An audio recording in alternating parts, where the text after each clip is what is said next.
I'm Karen Das. And I'm Vinay Harrichan from the Cutlass magazine. Welcome to Kaise Bole segment. Kaise Bole Hindustani mein. Kaise Bole, how do you say Hindustani mein in Hindustani?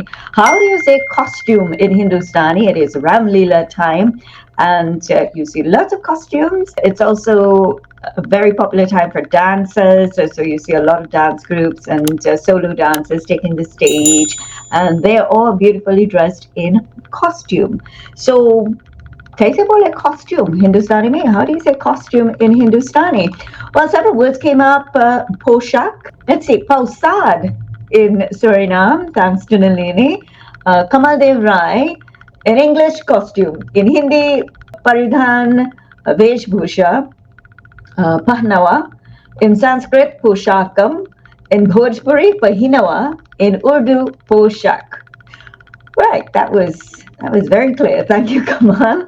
We also had we made mention Paushak in Urdu says Sudhir, who's in Fiji, Vastra or Vastra in Sanskrit, Paridhan in Hindi, Kapra Latta in Fiji. There's some conversation that was going on regarding Vastra or Vastra, the Poshak and Pahinawa. So let's go with the Trinidad Bhojpuri word for costume. Yes, so kaise bole costume Hindustani mein. How do you say costume in Hindustani? And as Karen mentioned, we're so accustomed seeing people with their dance costumes for Ram Leela, Krishna Leela. And so lots of people are wearing costumes these days. So it seems like the two predominant words that we've come across for costume in Trinidad Bhojpuri is pahinawa, which comes from obviously the Hindustani verb pahire or pahina, meaning to wear something. So pahinawa is what is worn, therefore your clothes or your costumes. And so aside from pahinawa, another word that I've heard is pusak. And I was actually introduced that word, or I was reminded of that word by a biraha singer from Trinidad who was talking to me about the pusak or costume that biraha singers would wear or that the ahirwa dancers would wear. And many people are familiar with the mukut or crown and the long kapra clothing that the biraha singers often had or were wearing. So pahinawa and pusak were the two predominant Trinidad Bhojpuri words we came across. And yes, there were some comments about Poshak. Poshak, as you could tell with the aspirated H there, seems to be more of a standard Hindi word.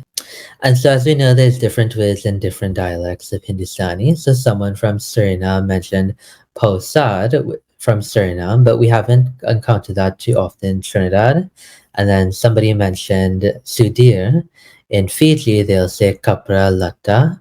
Now, I haven't heard kapra latta in Trinidad. We know that kapra is mainly used for us, for clothes, clothing, and it seems like for them, kapra latta is what they also use for costume. Latta can mean clothes or clothing, and in other contexts, some people use latta to reference clothing that is specifically shredded or might be in rags, but as we know, language develops independently everywhere, and so the context changes. Trinidad Bhojpuri word DHANUS. Well, I had no trouble with this one, and we had tremendous feedback. So basically, the bow, as in archery, DHANUS. Yes, so dhanus is the Hindustani word for bow. I did see some people commenting bow and arrow because they might have heard, Ram ke dhanus or Ram ke dhanusya.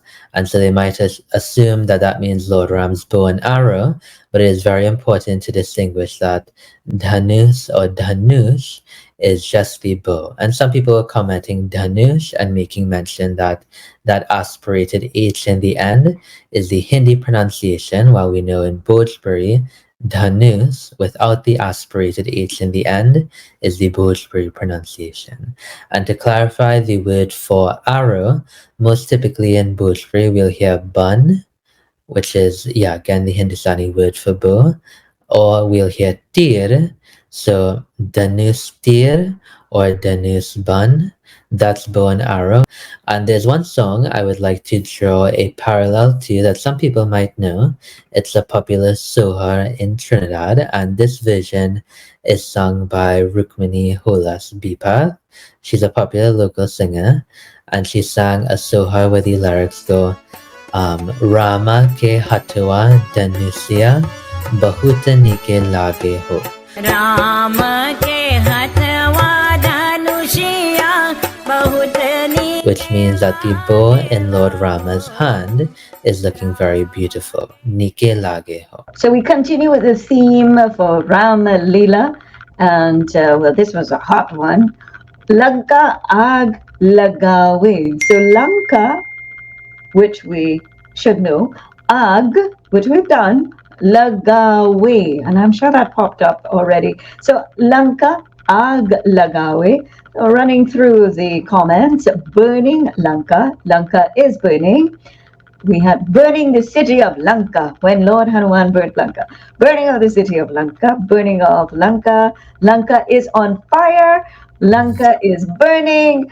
And so we go. And that's on Facebook. We also have the radio aspect. And there was a nice gentleman who always keeps up with the Trinidad Bhojpuri.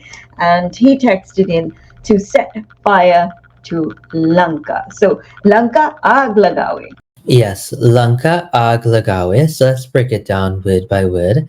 Lanka is obviously the city where Ravan was. Ag is the Hindustani word for fire. Some people might know Agni, but there's Ag and Agni. And then lagawe is a multi-use verb in Hindustani, and you hear it in a bunch of different contexts. But Lanka ag lagawe means to set fire to Lanka, to set fire to, contextually, the city of Lanka. And obviously we all know the story in the Ramayana of the city of Lanka burning, being set on fire by Lord Hanuman. So that's the reference for, this Diwali themed word. Now it's very important to distinguish that Lanka ag lagawe means to set fire to Lanka, to set Lanka on fire. It does not mean that Lanka is burning or Lanka is, on fire. That would be Lanka ag lage. And so it's very important to distinguish there. The lagawe is a reference to a verb of something being done. So Lanka is being set on fire. Something is being done to Lanka. It isn't just that it's burning. Now, there is also an alternative if you wanted to say that, you wanted to burn Lanka.